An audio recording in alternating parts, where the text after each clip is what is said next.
એક વખત રાવણ યુદ્ધમાં હારી રહ્યો હતો ત્યારે તેણે પોતાના ગુપ્ત મિત્ર અને ભાઈ મહીરાવણને યાદ કર્યો. મહીરાવણ પાતાળ લોકનો શક્તિશાળી તાંત્રિક રાજા હતો. મહીરાવણે વચન આપ્યું, હું રામ અને લક્ષ્મણને પાતાળમાં લઈ જઈને બલિ ચઢાવી દઈશ. રાત્રે મહીરાવણ વાનર સેનામાં ભેષ બદલીને ઘૂસ્યો. તે વિભીષણનું રૂપ ધારણ કરીને આવ્યો. કોઈને શંકા ના થઈ. તેણે ચતુરાઈથી રામ અને લક્ષ્મણને ઊંઘમાં પકડીને પાતાળ લોકમાં લઈ ગયો. સવારે ખબર પડી તો આખી સેનામાં હાહાકાર મચી ગયો. ત્યારે હનુમાને પ્રતિજ્ઞા લીધી, હું પ્રભુને પાછા લાવીશ. હનુમાન પાતાળ લોકમાં પહોંચ્યા.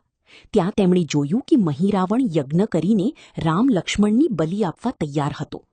મહીરાવણને મારવા માટે 5 દીવડા એક સાથે બુઝાવવા પડતા. હનુમાને પંચમુખી સ્વરૂપ ધારણ કર્યું. એક સાથે 5 દિશામાં મુખ કરીને દીવડા બુઝાવ્યા અને મહીરાવણનો વધ કર્યો. પછી હનુમાન રામ અને લક્ષ્મણને મુક્ત કરી પાછા લઈ આવ્યા.